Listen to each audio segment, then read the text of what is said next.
Olá, caros amigos, é muito bom a gente se encontrar novamente, mesmo que dessa vez vocês não podendo estar aqui conosco.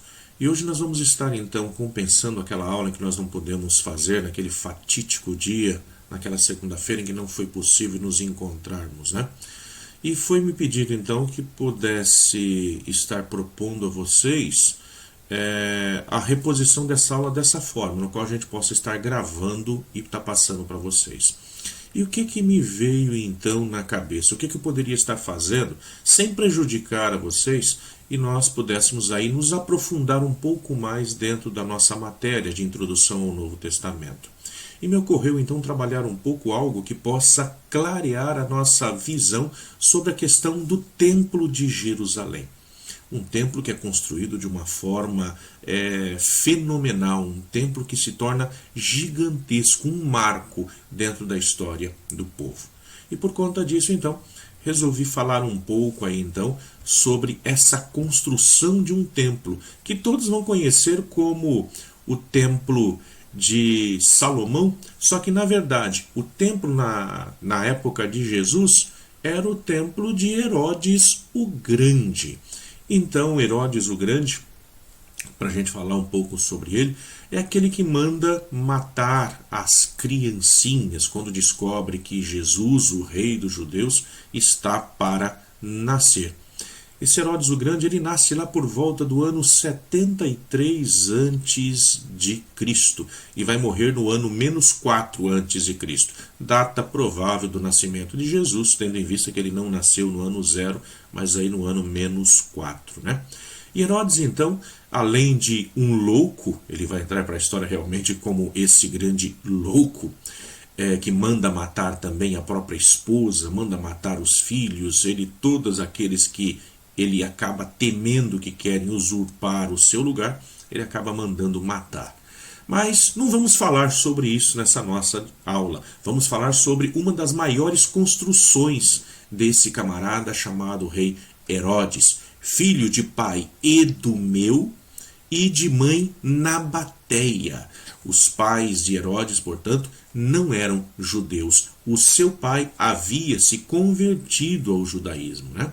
E por conta disso, o Herodes vai ser assim tão renegado, ou seja, ele não vai ser assumido como um verdadeiro rei judeu, porque ele não tinha essa descendência judaica. Para tentar melhorar sua relação com o povo, ele vai fazer uma construção fenomenal, que vai ser o Templo de Jerusalém. Mas vejam só, nós tivemos um primeiro templo que foi o Templo de Salomão, que é construído lá por volta do ano 900 a.C. Esse primeiro templo ele foi destruído quando nós chegamos ali na época da invasão da Babilônia, por volta de 586, quando o rei Nabucodonosor invade a Judéia e destrói, portanto, o Templo de Jerusalém, leva consigo todas as riquezas do templo. A Arca da Aliança desaparece nessa época, muitos acreditam que ela esteja soterrada ali, porque todo o templo foi totalmente destruído nessa época, né? E o povo vai ser levado para o cativeiro. E uma vez no cativeiro, esse povo agora vai querer retornar para sua terra. E quando chega lá por volta então do ano 349, esse povo está retornando realmente, né? E aí vai ter a reconstrução do templo. Só que esse vai ser o templo que nós conhecemos como o templo de Zorobabel. Esse templo muito menor do que o templo da época do rei Salomão, porque está sendo financiado a sua reconstrução exatamente aí por esses que estão ali, que são o povo inimigo, que é o povo persa, que vai estar financiando. O rei Ciro, rei da Pérsia, vai estar financiando esse templo. Então vai ser feita uma coisa muito menor, muito mais pequena do que era antes, né? E Herodes, então, na época em que ele assume o seu reinado, ele vai estar aí fazendo o que nós chamamos de ampliação do templo. Ele vai trazer esse templo às medidas que realmente lhe cabem e vai fazer uma grande ampliação da área onde esse templo foi construído. Isso vai precisar, portanto, de muitos trabalhadores, e isso vai ser feito num período de aproximadamente 80 anos, até que esse templo vai ficar pronto. E é sobre isso que nós vamos então estar trabalhando nessa nossa aula de hoje, onde nós vamos conseguir compreender os locais onde Jesus estava. Quando nós falamos do templo, onde é que Jesus se encontrava dentro do templo?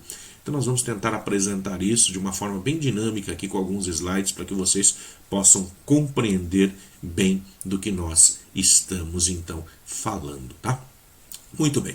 Aqui apresento para vocês então nesse slide aqui o Templo de Herodes, o conhecido, o chamado Templo de Herodes. É o que nós estamos vendo aqui nesse slide aqui, então, que aparece aí para vocês, né?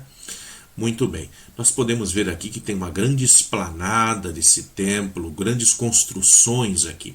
E essa maquete em que nós vemos é dessa maquete que foi construído realmente aquele que nós temos aqui no Bresser, né? Aquele que foi feito ali pelo Edir Macedo.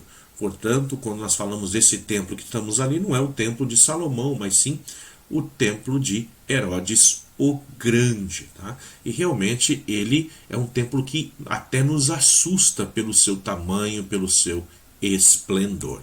E por conta disso, para que a gente possa ter uma visão mais clara disso que vai acontecer, eu vou trazer para vocês agora aqui, então, um pequeno filminho que vai nos mostrar aí como que era, como que ficava esse templo, o seu esplendor, a sua grandiosidade, para aquele que está vindo lá da Galileia, para aquele que está vindo lá de outras regiões, para poder participar então aí das festas que aconteciam em torno do Templo de Jerusalém. O próprio Jesus é alguém que vai vir para poder chegar até esse templo nas suas festas, nas peregrinações, né? E aquele que vem, aquele que é o camponês, aquele que é o pescador, aquele que é um agricultor, quando chega aqui então em Jerusalém, se depara com essa grandiosidade. Então nós vamos ver aqui uma reconstrução a partir de um pequeno vídeo aí, sobre como era esse templo na época de Jesus. Vamos assistir.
Muito bem, então nós conseguimos aí ter um pouquinho dessa visão, dessa grandiosidade, né?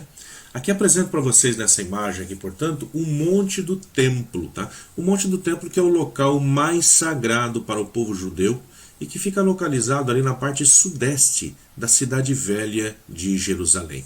Essa imagem que nós trazemos aqui seria uma reconstrução, onde está o templo aqui, ficaria o Domus da Roca, aquela parte que nós vemos hoje dourada, né, que é a mesquita muçulmana que fica ali.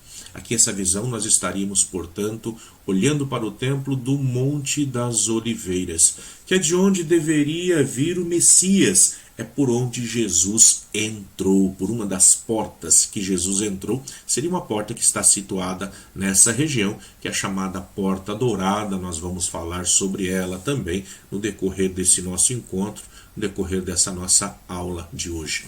Esse, portanto, o lugar mais sagrado para o povo judeu em todos os tempos. Aqui nós temos, portanto, o Monte Moriá. O templo vai ser construído sobre o pico do Monte Moriá, um local, segundo a tradição judaica, onde Isaac vai ser levado para o sacrifício. Por isso, um local tão importante aí para a tradição judaica. Também desse lugar, também desse Monte Moriá, é daí que os muçulmanos vão dizer que o seu grande profeta vai subir até os céus, Maomé sobe até os céus para receber o Corão das mãos de Deus. Aí se encontra com o anjo Gabriel, conduzido pelo anjo Gabriel. Então nós vemos aí a grande importância para esse lugar. E aqui, de frente para o templo, de onde nós estamos olhando, ali para a tradição cristã, é de onde Jesus haveria subido ao céu no dia da ascensão. E também é esperado pelas três grandes religiões, que é a partir daí, desse lugar, que vai acontecer o grande Armagedon, a última batalha entre o bem e o mal. E, portanto, é a partir daí que todos ressuscitarão. Primeiro esses que estão sepultados próximo ao monte do templo. Por isso essa região é cercada de cemitérios, né? Muitas as tumbas que nós vemos aí, como nós podemos ver aqui em algumas imagens aqui embaixo, né? Então vamos lá. Aqui, nós olhando já uma visão de hoje, também aqui no Monte das Oliveiras, nós vemos aqui todos os cemitérios que eu falo para vocês, né? E aqui então nós conseguimos ver toda a esplanada do templo. Então imaginem vocês o tamanho dessa construção, como que ficava a cabeça daquele pequeno camponês que chegava e se deparava com uma coisa tão grandiosa dessa forma, né? Então, de acordo com a tradição judaica e com a arqueologia, essa esplanada aqui que nós vemos, né, de forma retangular, nós vamos mostrar uma outra imagem depois que dá para ver isso melhor, é aqui que albergou o grande templo de Jerusalém, tanto o primeiro templo de Salomão, como o segundo templo que foi construído sob a liderança de Zorobabel. E esse mesmo segundo templo que vai ser reformado então pelo Herodes o Grande. Só para vocês terem uma ideia, isso daqui é a cúpula dourada, onde nós temos aqui a mesquita muçulmana, né? Aqui então, dentro dela, o que nós conseguimos ver é a pedra do Monte Moriá, o topo do Monte Moriá. Isso aqui tem 25 metros de altura, gente. É fenomenal. Agora imaginem vocês, o templo tinha 53 metros de altura. Portanto, mais que o dobro do que nós temos aqui nesse momento, atualmente, na atualidade, né? E aqui então em volta nós temos aqui todo o cemitério muçulmano que foi colocado aqui desse lado, depois a gente vai falar sobre isso, e aqui também o cemitério judeu, né, ou judaico. Vejam só, esses cemitérios estão aqui exatamente porque a crença é que todos aqueles que forem sepultados aqui próximo do templo serão os primeiros a ressuscitar dos mortos quando o Messias vier. No caso, para os judeus, vier pela primeira vez. No caso, para nós cristãos, esperemos que ele volte pela segunda vez. Quer seja a primeira, quer seja a segunda, todos nós, judeus e cristãos, esperamos a vinda do Messias, tá? Aqui nós temos então agora nessa vista aérea, fica muito mais fácil da gente conseguir compreender, então, a extensão de como é esse templo de Jerusalém. Vejam, quando nós temos então o templo de Zorobabel, o templo de Salomão, nós estávamos falando só disso aqui, tá? Só esse pedaço aqui é onde estava o templo. O que Herodes vai fazer então, vai aumentar, vai alargar. Então, o Monte do Templo ele é considerado um lugar de alta sensibilidade política internacional nos dias atuais. E o complexo tem sido objeto de muitos conflitos entre muçulmanos e judeus. Isso desde a década de 1920. Olhando essa imagem aqui, nós conseguimos perceber aqui nessa lateralzinha, gente, onde vocês veem essa rampa que sobe aqui, aqui é onde fica o Muro das Lamentações, tá? Esse é o lugar mais próximo do Monte do Templo que o judeu pode chegar hoje em dia. E aqui em cima, quem manda nesse período aqui, nesse pedaço, é os muçulmanos. Portanto, os judeus não podem subir aqui. Os cristãos têm um momento em que eles podem subir, geralmente é bem cedinho, a partir das 6 horas da manhã, né? Até as 10, a gente pode subir aqui por essa rampa e visitar o local. Dentro aqui, a mesquita, na verdade, é essa daqui, tá? Al-Aqsa. E essa daqui é chamada de Domus da Roca. Então é o lugar ali onde nós temos a pedra, que seria a pedra do sacrifício de Isaac. Tem várias saídas aqui que os muçulmanos podem utilizar, tanto para sair como para entrar, mas os visitantes somente podem entrar por aqui, sendo que os judeus não o podem. Então era aqui que ficava o templo de Herodes, tá? Para vocês terem uma ideia, essa muralha aqui, que vai do sul, aqui a região sul, até a região norte, até aqui, ela dá 480 metros, quase 500 metros, portanto, de comprimento. E nesse sentido aqui, leste-oeste, ela tem aqui aproximadamente 300 metros. Então, uma construção gigantesca, gente. E tudo isso daqui precisou ser aterrado. Precisou de uma plataforma, de alicerces firmes aqui, para que pudesse ser criado dessa forma. Lembrando a vocês que não existia essas construções. O que nós tínhamos era o templo aqui. Então nós vamos, a partir de uma reconstrução agora, vamos mostrando aí para vocês como que se dá tudo isso, tá? Só a caráter de conhecimento, hoje, quem sobe por aqui, chegando ao final da estrada, aqui em cima, aqui nós nos deparamos com a Via Dolorosa, gente. Então, aquele que quer entrar na cidade e passar aqui do ladinho do templo também, ele vai fazer a caminhada da Via Dolorosa, aqui entrando por aqui e vindo por essa região aqui, até chegar aqui nessa parte aqui, onde era a antiga Fortaleza Antônia, tá? Muito bem. Então, um pouco dessa história com essas imagens aí que nós podemos mostrar para vocês. Jesus esteve aqui durante muitas vezes subindo, fazendo suas pregações, e é sobre isso que nós vamos estar tratando então aqui. Aqui uma outra visão de um outro lado, né, pegando também aqui o Domus da Roca, né? Então, algum pouco de dado histórico aqui. Desde a Guerra dos 6 Dias, que aconteceu entre os dias 5 e dia 10 de junho de 1967, todo esse complexo aqui tem estado sob o controle israelense. Pertencia aos árabes nessa época e passou para o controle israelense e sobre a lei de Israel, inclusive sobre a soberania israelense. Entretanto, a administração disso daqui, gente, quem administra o monte do templo? A administração oficialmente é feita pelo Ministério de Waqf, ou seja, uma comissão religiosa islâmica, que tem a sua presidência na Jordânia. E isso devido a ser considerado o terceiro lugar mais importante do mundo para o Islã. Isso depois de Meca e de Medina. Então, esse aqui é o segundo lugar. Depois desses dois lugares, né, Meca e Medina, nós vamos ter aí então o Domus da Roca.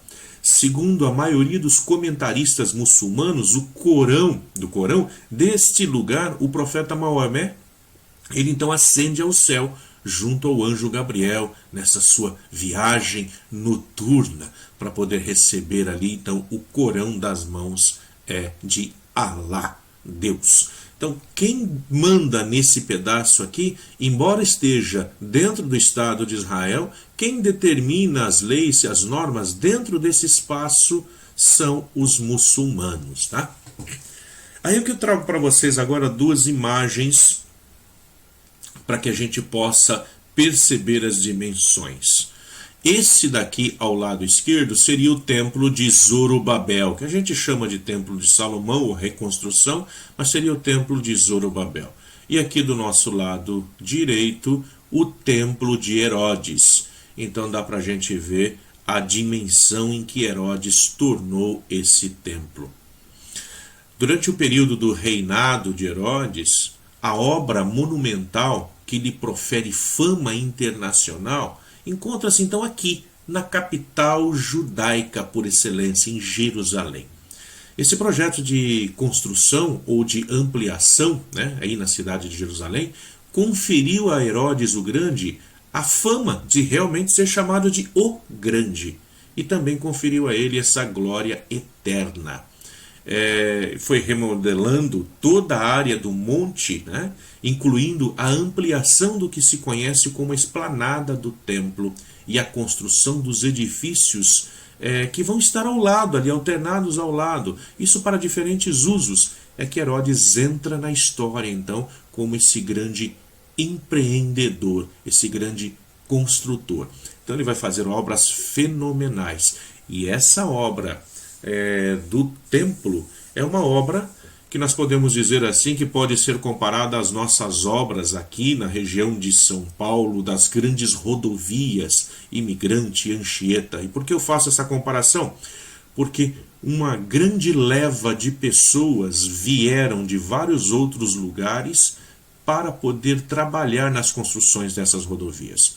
Com o templo também, essa ampliação do templo fez com que muitas pessoas tivessem que trabalhar, e por conta disso Jerusalém se torna uma cidade cheia, repleta de pessoas e de trabalhadores para fazer com que isso seja construído. Então é uma época de prosperidade quando o templo está sendo construído, porque muitos têm a chance de ter o seu trabalho, o seu emprego, ajudando na construção desse templo, que levou aí aproximadamente 80 anos para ficar pronto, Então Herodes ele não podia modificar as medidas do templo. Portanto, ele dirige a sua atenção à ampliação do prédio ao redor do mesmo e também com a decoração. Ele vai fazer uma decoração fastuosa do seu interior, como nós vimos naquele pequeno vídeo em que se passou, E aí, onde é que nós encontramos maiores informações? Nós não temos essas informações na Bíblia. Essas informações todas são trazidas para nós por um grande escritor também judeu, Flávio Josefo. Graças a Flávio Josefo, nós vamos ter essas informações que nos são trazidas sobre a questão do templo. E ele vai escrever lá no seu livro, lá no capítulo 14, ele vai estar escrevendo sobre como Herodes ele toma essa resolução então de ampliar o templo, de oferecer isso para o povo. Afinal de contas, ele queria a partir disso ser realmente aceito como um rei judeu, algo que até o final da sua vida ele não o foi. Então, para a gente ter uma ideia, para que essa reconstrução acontecesse, para que esses trabalhos chegassem ao final, o próprio rei Herodes ele não viu o final dessa obra. Ele morre no ano -4 e essa obra vai ficar concluída lá por volta do ano 64, 65 da era cristã. É quando ele vai ficar totalmente pronto. Então Herodes mesmo não viu essa obra concluída. Mas assim, é claro, já estava fazendo uso dela durante muito tempo, Então, para esses trabalhos, gente, foram necessários cerca de 10.000 operários, 10.000 trabalhadores para fazer com que esse templo fosse construído. Então precisou de pedreiros, precisou de carpinteiros, precisou de sacerdotes para poder atender a grande demanda dos sacrifícios dentro do templo. Aproximadamente 1.000 sacerdotes altamente capacitados e idôneos na sua tarefa, que são considerados como resultado uma das mais grandiosas maravilhas do mundo antigo, essa construção desse templo. Então imaginem vocês, muita gente aí na fila de emprego, Muita gente procurando emprego na cidade de Jerusalém. E é por conta dessa grandiosidade do templo que nas épocas de peregrinação não se encontrava lugares para ficar na cidade. E muitas vezes as pessoas ficavam então na região do Monte das Oliveiras, nas cidades próximas antes de chegar.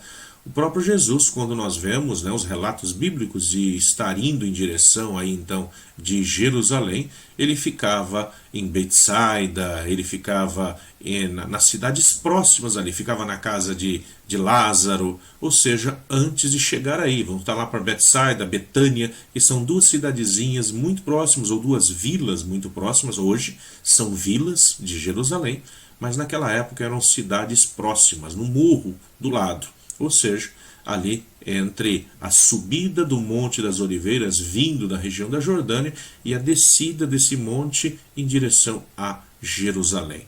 Aproximadamente aí uns 7 a 10 quilômetros de distância aí de Jerusalém. Muito bem. A magnífica arquitetura do templo pode nos dar uma ideia do seu esplendor mediante os testemunhos literários e arqueológicos. Alguns pesquisadores sustentam que Herodes ele pavimentou toda a praça do Monte do Templo que conhecemos hoje, mediante a construção de arcos, de muros, de contenção e de artificialmente completar isso com terra, com pedra. Então aqui nessa construção, o que a gente pode ver aqui?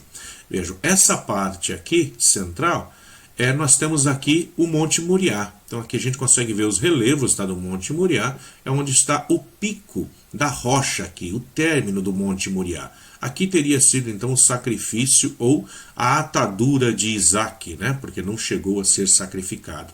O templo de Salomão, ele ocupava somente essa área aqui, gente, olha, só esse quadrado aqui. Era aqui que estava o templo. E o que Herodes vai estar fazendo então? Ele vai fazer um trabalho de levantar, portanto, aqui essas estruturas de pedra, né, como amarrações de pedra, para que pudesse depois tudo isso aqui ser enchido com pedra e com terra, para que aqui nós tivéssemos então uma esplanada. Ele aplana toda essa região e vai então pavimentar tudo isso aqui. E é claro, com essa ampliação, o templo se torna aí algo fenomenal, algo gigantesco, né? Que é o que nós vamos ter então nas imagens que virão à frente. Aqui ele vai fazer várias entradas, vai fazer aqui uma área que é chamada de estábulos, né? Mas que jamais serviu como estábulo realmente. Então todas essas são as amarrações para que ele possa compensar aqui a irregularidade, né, que nós temos aqui no pico da montanha, como nós podemos ver aqui, olha, essas partes são as partes da rocha. Então, como compensar isso? Ele faz todas essas partes de pedra, pedras que chegam a pesar aí aproximadamente 25 toneladas, algumas delas que vão ser utilizadas no alicerce, isso para que depois pudesse se completar com terra e fazer então aqui uma grande esplanada do templo. Ficando dessa forma, gente. Então à direita aqui nós temos uma ideia de como seriam as dimensões do templo na época de Jesus, tá? Então olhem só, aqui está o Domus da Roca nos dias de hoje. Imaginem vocês isso aqui sobreposto, então, como seria essa esplanada. Então aqui ele vai acertar tudo, aterrar tudo, para que possa ter tudo isso que nós vemos. Era esse o templo em que Jesus via em sua época. E junto a esse templo, aqui na lateral, ele vai fazer o que nós chamamos aqui de Fortaleza Antônia, né? E por que uma fortaleza dentro do templo? Uma fortaleza, isso ele vai oferecer a Marco Antônio Romano, para que possa aqui ficar, portanto, aqueles que são as legiões romanas, né, que possam ficar aqui para poder controlar qualquer tipo de rebelião que possa vir a acontecer aqui dentro do pátio do templo. Assim os romanos têm uma entrada fácil aqui, os soldados uma entrada fácil. É aqui também que vai ficar os administradores romanos quando passam pela cidade. Lembrando a vocês que nessa época, na época de Jesus, Herodes já havia morrido e, portanto, quem administrava essa região era um prefeito romano, alguém escolhido por Roma para vir para cá. E onde ficava a capital, portanto, da Judéia nessa época, ficava em Cesareia Marítima. Não ficava aqui, mas ficava lá na beira-mar. E Pilatos ou o governador romano que estivesse só vinha para cá quando precisava. E ao vir para cá, era aqui nessa Fortaleza Antônia, então, em que eles ficavam. Tá? Nós vamos conhecer um pouco daqui para frente sobre cada um desses espaços em que nós temos aqui dentro do templo, para que serviam cada um dos espaços. Essa porta em que nós vemos aqui, outras saídas, né, que nós temos aqui, como a conhecida chamada aqui, saída ou porta de Hulda, né, a porta dourada que nós vamos ter desse lado, que vai dar de frente, portanto, para o Monte das Oliveiras, que é o lugar pelo qual o Messias deverá entrar, e tantas outras. Os pórticos, tá? Todos esses pórticos que nós temos aqui, vamos conhecer um pouquinho sobre cada um desses espaços aí dentro do templo. Muito bem. O Templo de Herodes logo foi conhecido como uma joia arquitetônica. Ficou conhecido como o maior complexo sagrado do mundo antigo e como o maior projeto de construção da terra de Israel. E isso nós podemos dizer até os dias de hoje, porque quem vai visitar Israel consegue perceber essa grandiosidade mesmo estando destruído. Quando você olha os restos desse templo, você tem essa real dimensão dessa magnitude. Os achados arqueológicos mais significativos desse templo, desse período, dessa área em que aí está, são, primeiro, os restos do bloco de pedra talhado, né, que nós vamos ver nessa foto aqui. Vejam só, isso aqui pertence a Herodes, gente. Cada uma das pedras, elas são acertadinhas aqui, olha, tem todos esses desenhos. Não são simplesmente pedras colocadas como essas aqui. Aqui nós estamos no muro, então nós percebemos, esse é o detalhe. Todas as construções de Herodes vão ter esses detalhes nas pedras. E o encaixe perfeito, gente. Tá? Então, nessas pedras aqui, que são encaixadas uma sobre a outra, nós não conseguimos passar em nenhum espaço delas uma folha de papel sequer. Porque os seus pedreiros vão trabalhar de uma forma tão acertada e tão precisa que o encaixe de uma pedra sobre a outra vai ser preciso. Tá? Hoje, é claro, nós temos esse monte de papelzinho. Vocês devem estar falando, esses monte de papelzinho. Lembremos que isso tudo foi praticamente destruído, né, ao longo dos séculos. Então essas brechas que acontecem hoje foi também por conta do tempo e por conta das destruições que passaram ao longo dos séculos essa região conhecida como Monte do Templo. E aí vocês podem me perguntar, o que são esses papeizinhos aqui? Esses papeizinhos são orações que todos aqueles que por aí passam colocam para que essas orações cheguem até Deus.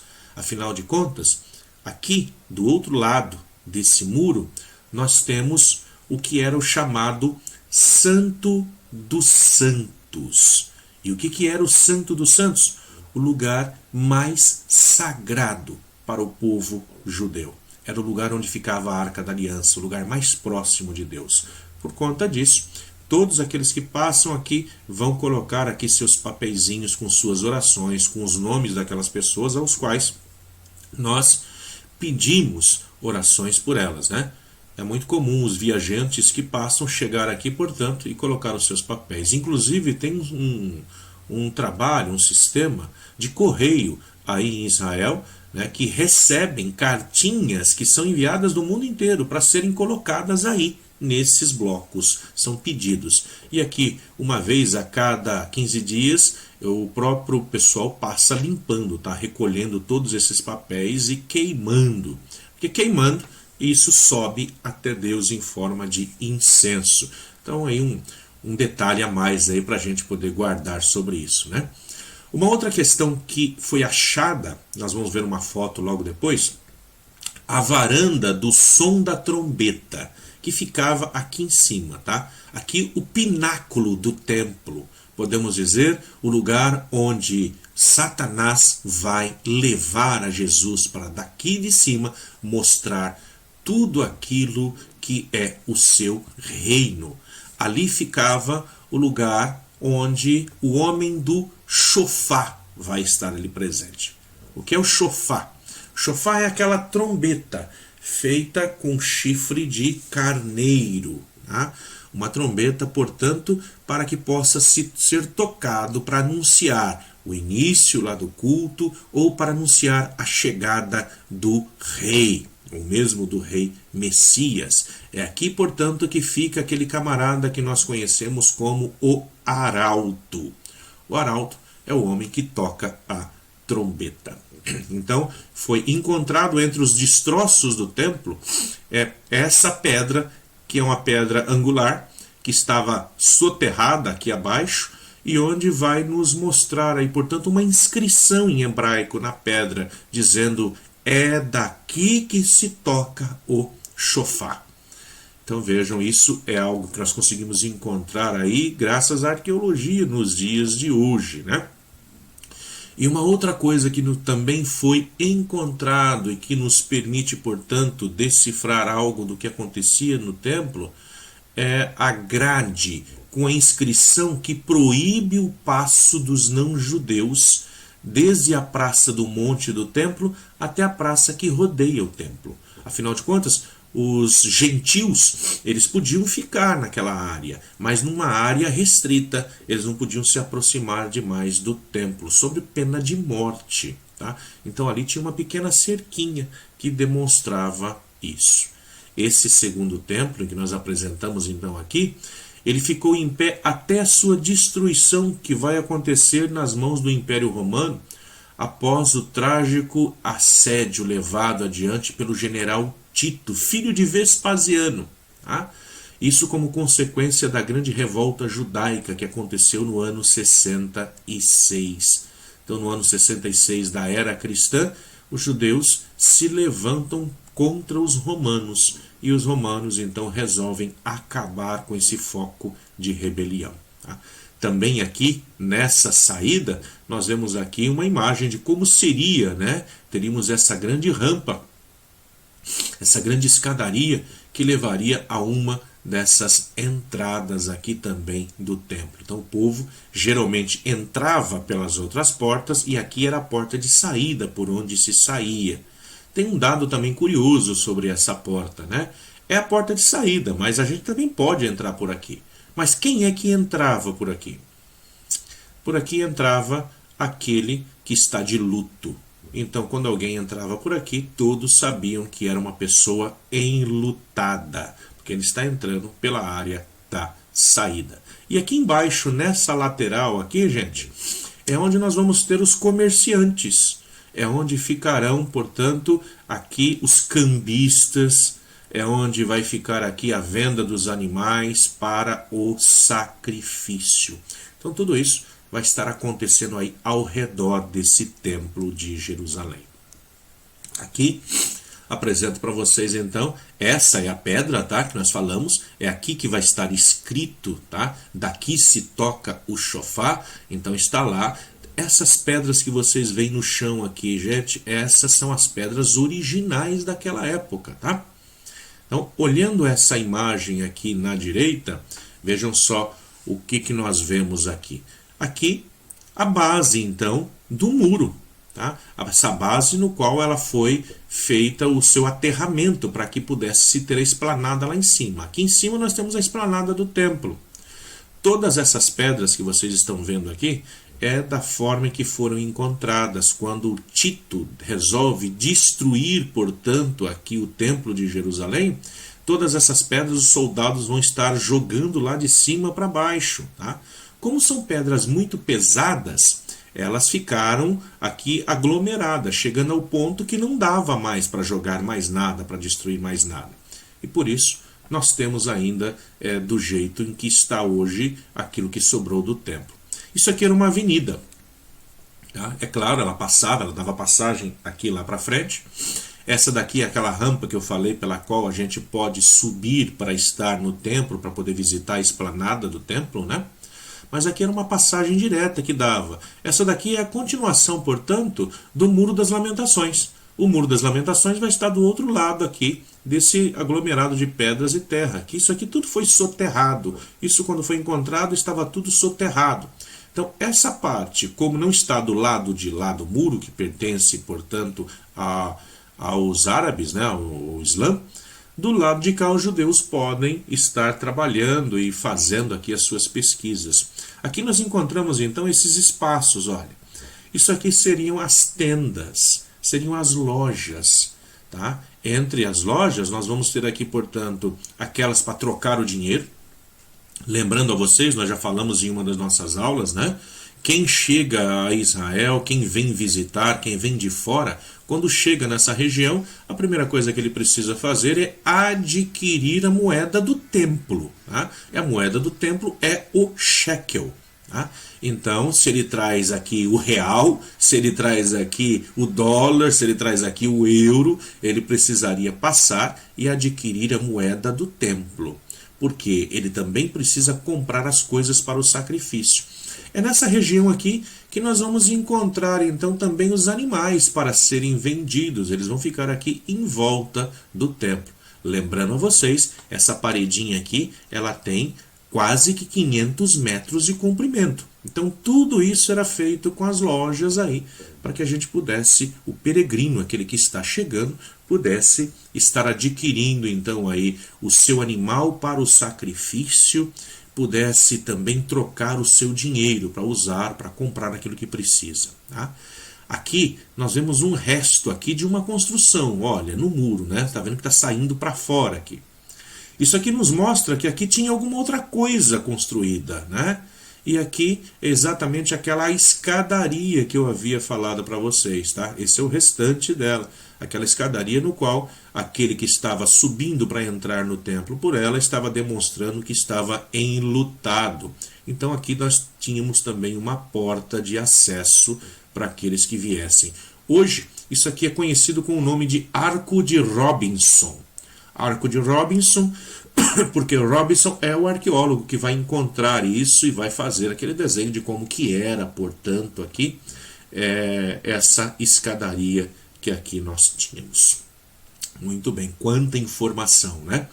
Tudo isso nos ajuda, gente, a nos aprofundar na leitura realmente aí dos evangelhos, a conhecer melhor tudo aquilo que estava acontecendo. Nessa imagem que eu trago para vocês agora, nós vamos vendo como é que Herodes mandou fazer então essa terraplanagem, tá? Nós conseguimos ver aqui, né, as 4 andares que ficam, onde nós temos o vale aqui, então a montanha, e ele quer acertar tudo isso. Então o monte do templo, ele foi ampliado através da construção de 4 andares de arcos, vejam só, e abóbadas, né, abaixo do átrio dos gentios, de 6 metros de largura, né, por 6 metros de altura. Então é o que vai ter isso aqui, olha, 6 metros de altura também aqui. Para vocês terem uma ideia, foram necessários mais de 1 milhão de toneladas de pedra para poder fazer isso. Cada fileira de paredes aqui, se nós formos olhar aqui na lateral, cada fileira de paredes continha entre 800 e 1.000 pedras de aproximadamente 4.500 quilos cada uma. Tá? Cada uma das pedras. E tem algumas pedras do lado de lá, na base, do lado de lá, Israel faz um trabalho hoje de escavação e pode chegar até a base de onde começou a construção. Tem pedras, gente, vocês vão ver no outro vídeo que eu vou mostrar, que chega a pesar 25 toneladas, uma única pedra, toda trabalhada e que foi levada até aí para a construção desse templo. Então vejam só, aqui também nós temos todos esses arcos, tá? Hoje, como é que funciona isso daqui? Eu consigo ver isso daqui? É possível sim, quando a gente vai visitar a esplanada do templo, é possível descer para visitar isso aqui. São salões, hoje são os muçulmanos que utilizam aqui. Então isso aqui dentro está tudo forrado de tapetes, né? Para que os muçulmanos possam fazer as suas orações, tá? Então funciona como uma mesquita. Lembrando que hoje em dia, aqui em cima está a Al-Aqsa, que é a mesquita muçulmana que funciona aqui, né? Antigamente, quando isso foi construído aqui, chamava-se, portanto, de os estábulos do rei Herodes. Mas também era por onde se entravam aqueles que vão entrar por aqui para poder chegar até a esplanada, né? O pátio dos gentios. A gente vai trabalhar isso, mostrar o que é, como que o povo subia para poder chegar até lá em cima. Muito bem. O Monte do Templo foi um verdadeiro trabalho de engenharia. A maior construção do mundo na época, feita por pedreiros experientes. Não são qualquer pedreiros que vão fazer, são pedreiros realmente os melhores, que são os contratados por Herodes. Aqui nessa parte a gente pode ver a perfeição. Dê uma olhada no tamanho dessa pedra. Olha a dimensão disso, gente. Olha só até onde ela vem aqui sem emenda. Tá? Sem emenda, até onde ela vai. Ela tem aqui aproximadamente 4,5 metros de extensão. E olha os detalhes de Herodes. Todas as construções de Herodes têm esses detalhes, tá? Nas suas pedras. E olha o encaixe. O encaixe perfeito de uma pedra sobre a outra. Não sobrando espaço aqui. Nem para passar uma folhinha de papel aí entre elas. Tá? Para vocês terem uma ideia, será que vinha muita gente aqui para Jerusalém na época de festas? Na época da Páscoa, havia mais de 250 mil pessoas passando aqui pelo Templo de Jerusalém. 250 mil pessoas. Pessoas que vêm de todo o mundo. E é exatamente por isso que nós vamos escutar no relato de Jesus, o relato da viagem de Maria e José, quando ela ganha o menino Jesus, de quando eles chegam aí na região, não havia lugar nas estalagens. E por que não havia lugar? Porque era época de festa. E nas épocas de festas, isso aí vai estar, portanto, completamente lotado. Mas olhem novamente, prestem atenção na perfeição desse trabalho. Vocês devem estar perguntando, como é que essas pedras eram levadas até aí? Essas pedras elas têm aqui, em média, 60 centímetros de altura cada uma, tá, gente? Elas são medidas padrão aí, então. 60 centímetros de altura, 60 centímetros de profundidade. E aí, a extensão dela vai depender dos encaixes, porque nós temos vejam só, essa pedra era colocada nesse sentido e a outra pedra no outro sentido. Dessa forma, vai fazendo aquilo que nós fazemos nas nossas casas até os dias de hoje, a famosa amarração, onde nós não utilizamos, portanto, aqui colunas. As próprias pedras são amarradas, né? E eles conseguiram um grande método aí para poder levar essas pedras e colocá-las no lugar. Algo que até os dias de hoje seria difícil para se fazer, mesmo com os mecanismos que nós hoje possuímos. Aqui eu trago para vocês então uma ilustração de como seria aí esse templo, né, das portas. Então, começando aqui, nós temos aqui o Golden Gate, ou o portão dourado. É o portão onde o Messias entraria, tá? É por essa porta, gente, que Jesus vai entrar quando ele vai estar visitando aqui o templo. Tá? Ah, mas só o Messias pode passar? Não, qualquer pessoa poderia passar por aqui. Mas tem uma tradição dizendo que por aqui o Messias entraria. E por quê? Porque o sol nasce aqui na frente. O sol nasce aqui no Monte das Oliveiras. O Messias é aquele que vem trazer, portanto, a luz de Deus. Então é por essa porta que o Messias entraria, tá? Aqui nós temos a corte dos homens, tá? Então o judeu, até onde que ele pode chegar, tá? Então ele pode chegar até, a corte das mulheres, a corte das mulheres, até onde que elas podem chegar, o pátio das mulheres. Elas podem chegar até esse pedaço aqui, gente. Elas não podem ultrapassar disso. Onde é que está o templo? Veja, o templo não está aqui. O templo é esse aqui, olha. Aqui nós temos o lugar sagrado. Aqui nós temos o altar, tá? Então, até essa região aqui, as mulheres poderiam chegar. Não podem ultrapassar isso. Essa parte aqui aqui é o pátio, portanto, dos sacerdotes. Os sacerdotes podem vir até essa região. Aqui nós temos o altar, é onde vai ser feito o sacrifício. Aqui dentro é o Santo dos Santos. Nessa parte, somente quem poderia estar presente é o sumo sacerdote, uma vez por ano. Aqui nessas laterais nós temos a corte, né, o pátio dos gentios, o famoso pátio dos gentios. Olha, esse aqui é o pátio dos gentios, aqui também. Aqui é onde pode ficar a massa, onde pode ficar aí o grande público. E aqui nós vemos essas cerquinhas, vejam só, temos aqui, isso aqui tinha aproximadamente 1,30 m de altura, só que com lugares abertos aqui para que pudesse ter passagem, tá? Vejam aqui as passagens, isso com 1,30 m de altura e aqui as passagens, um pequeno muro. Tá? E os gentios não podem passar para essa outra área, gente, eles têm que ficar nessa área aqui, olha, sem ultrapassar. Aqui também, eles podem ficar aqui, sem ultrapassar. E aquele que ultrapassar para cá corre risco de ser morto. Essas aqui são as passagens, as escadarias que vão descer lá então para os chamados estábulos e que vão te dar saída para aquele outro lugar, aquela outra região, onde nós vamos ter ali as portas de Hulda. E onde nós vamos encontrar, portanto, lá embaixo, aonde teria sido ali o castelo, onde ficaria o castelo, portanto, do rei, né? Ficaria naquela parte inferior lá. Tá? Então aqui a corte de Israel, então é um lugar onde pode ficar o povo, né? Os homens, né? Em volta aqui, mais próximos do que as mulheres, são os homens que chegam até aqui. As mulheres não podem ultrapassar essa pequena área aqui, que é destinado para elas.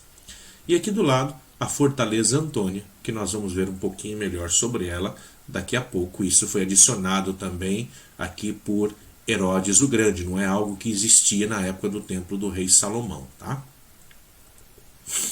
Aqui então, nessa outra visão, o que nós podemos ver aqui? Um pouco dos tamanhos, as medidas. Tá? Então aqui nós vamos ter aqui a sua extensão de aproximadamente 450, 480 metros, isso daqui. Depois nessa lateral aqui nós temos aí aproximadamente 300 metros. Nessa outra aqui 280. Ela não é exatamente um retângulo, tá, gente? Ela muda um pouquinho assim, não tem uma medida exata aí disso não, tá? Então aqui aproximadamente, se aqui nós temos aí uns 300, aqui ela vai dar uns 280, um pouquinho menor. Assim como aqui também, tá? Aqui nós temos 450, na verdade aqui 480, aqui atrás 450 metros. Então só para que vocês percebam que não é um quadradinho perfeito, um retângulo perfeito, tá? Ele tem uma certa perda aí em relação a esses números, né? Mas geralmente o que a gente costuma dizer, falar ele tem 500 metros por 300, fica mais fácil para que todos saibam, né? Afinal de contas não é por conta de 20 metros dentro de 500 metros que a gente vai brigar por conta disso. Então dá para vocês verem aí, meio quilômetro de extensão, é algo gigantesco realmente, isso que vai estar sendo construído aqui. Muros foram construídos com enormes blocos de pedra de 60 centímetros de altura e 5 metros de comprimento. Então, entre 4,5 e 5 metros. Isso a gente vê em Marcos, tá? Em Marcos 13, versículo 1, vai estar falando sobre isso. Então, como nós estamos estudando Marcos, deem uma olhadinha lá. Leiam lá para que vocês possam perceber isso como que é. Essa é aquela maquete, né, que então está lá no Museu de Israel e nos ajuda a perceber cada uma dessas coisas que nós estamos falando, né? Aqui olhando para a Fortaleza Antônia, então, aqui na lateral, ao norte do templo, havia a Fortaleza Antônia e era a residência do procurador romano quando estava em Jerusalém. Então se tem lá um procurador, o prefeito romano, é aqui que ele vai ficar. Aqui ficam os soldados também, porque qualquer rebelião que acontecer aqui no templo, imagina, 250 mil pessoas visitando isso aqui. Então qualquer rebelião que acontecesse, os soldados entravam direto por aqui para tentar conter essa rebelião. Essa Fortaleza Antônia, gente, ela é chamada também, hoje em dia, por Eti-Omo. Ou seja, os restos disso hoje são um grande monastério, né, pertencente às irmãs de Nossa Senhora de Sion, que vivem lá na terra de Israel. Aqui nessa lateral hoje existe uma rua que passa aqui. E essa rua que passa aqui nós conhecemos ela com o nome de Via Dolorosa. Segundo uma das tradições antigas, né, aqui é o lugar onde Jesus teria ficado preso, passado a noite aqui, para depois ser levado então para ser julgado pelo seu crime, se é que ele existiu, né?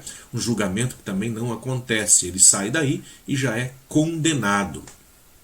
Muito bem, então essa é a grande Fortaleza Antônia.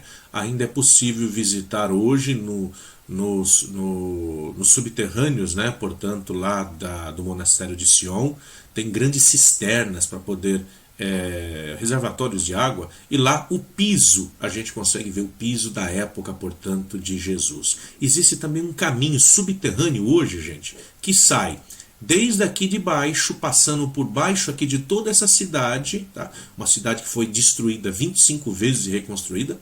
A gente consegue fazer um caminho subterrâneo que passa esses 500 metros, chegando até aqui, onde era a Fortaleza Antônia. Então temos muitas coisas escondidas ainda aí, é que o turista religioso, aquele que vai aí porque vai numa peregrinação, muitas vezes ele não conhece, ele nem sabe aquilo que existe, né? É muita coisa para conhecer em pouco tempo para quem vai na peregrinação. Então aqui nós mostramos aqui um pouco aí esse muro, né, que separa. Veja, um pequeno murinho então, que vai separar para que os gentios não entrem. E é aqui que eu falei, é desse muro que foi encontrada uma placa, tá? Então, ao atravessar o átrio dos gentios, havia um muro de 1,30 m, com espaços abertos para passagem, que são esses pequenos espaços que a gente encontra aqui. E no topo, havia uma grande pedra que trazia um aviso em grego e em latim.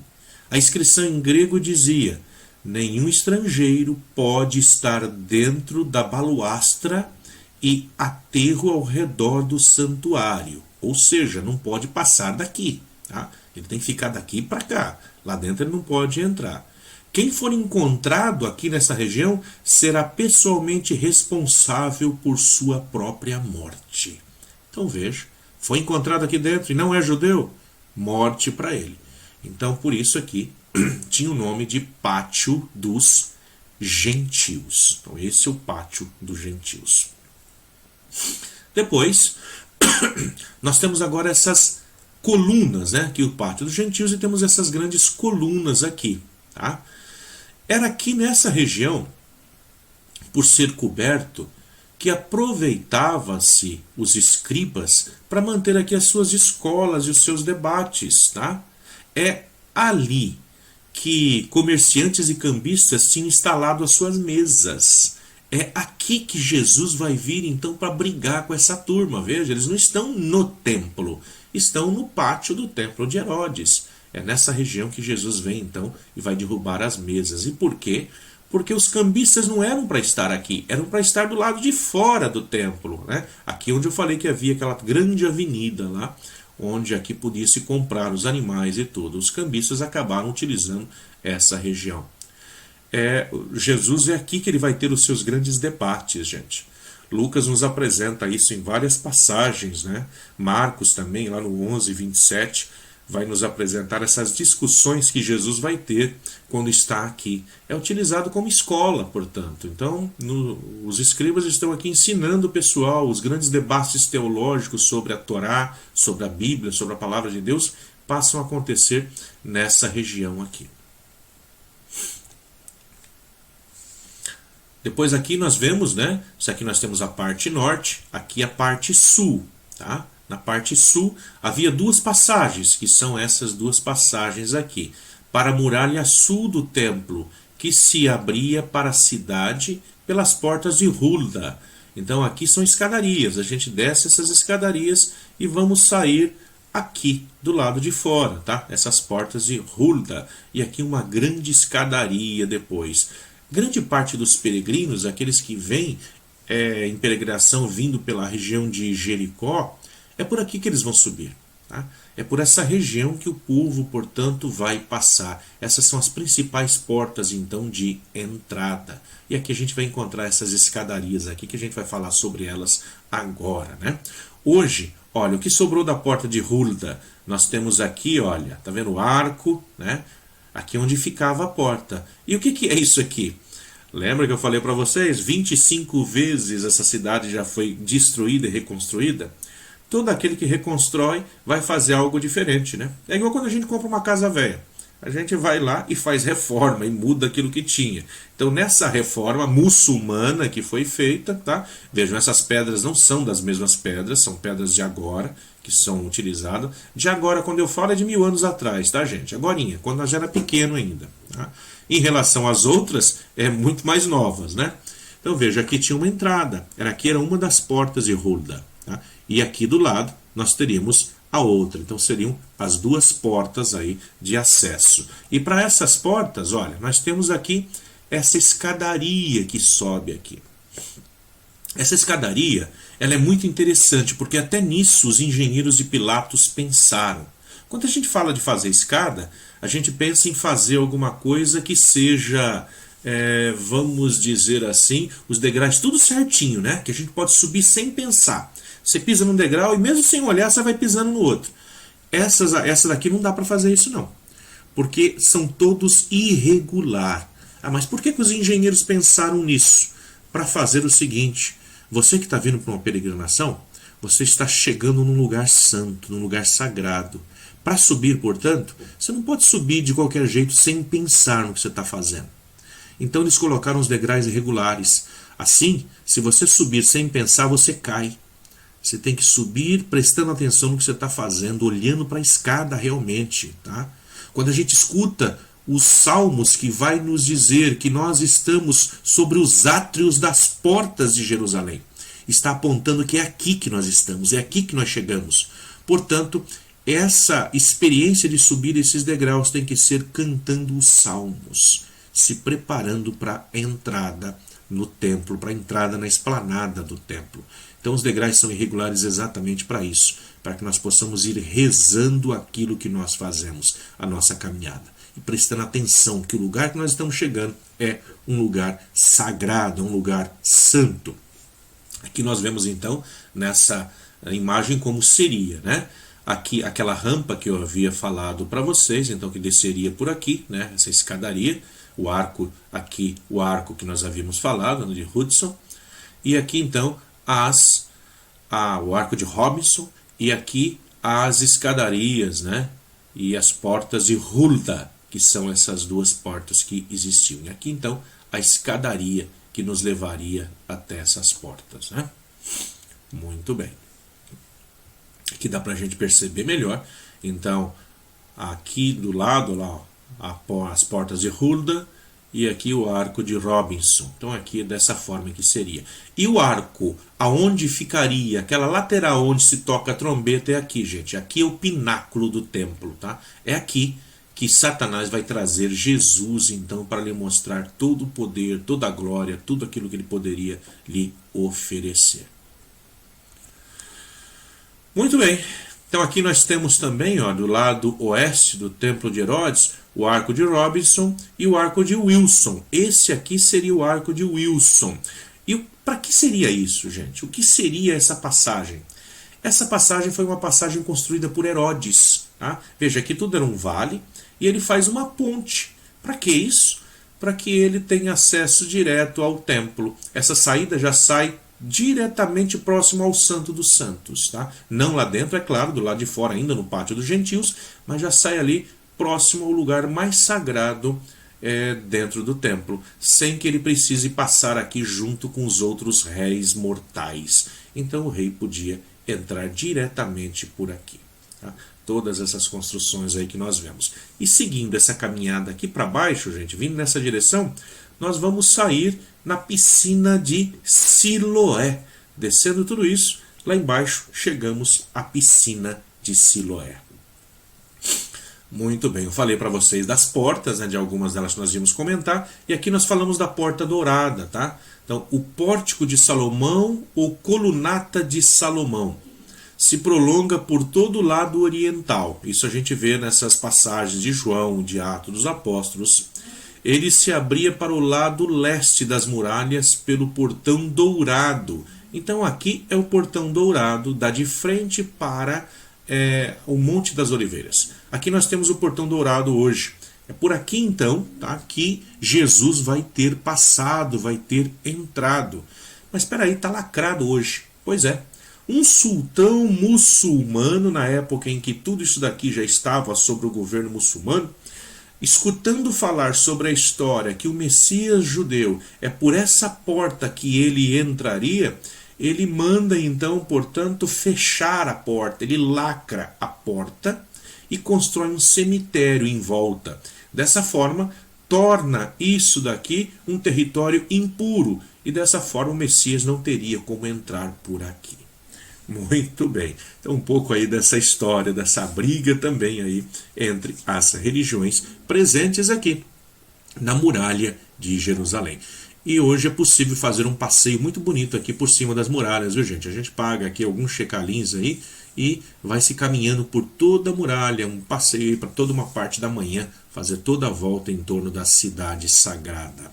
Aqueles que quiserem me acompanhar o próximo ano, vamos estar aí visitando. E aqui então apresenta-se aqui o caminho, né, que o peregrino faz, aqui embaixo a piscina de Siloé, olha. Então aquele que chegou na cidade, o que é que ele vai fazer? Ele vai trocar o dinheiro, ele vai descer até a piscina de Siloé para fazer a sua purificação e depois então ele sobe ao templo comprando os seus animais, né, ele já comprou, já encomendou, deixou certinho, desceu, fez a purificação e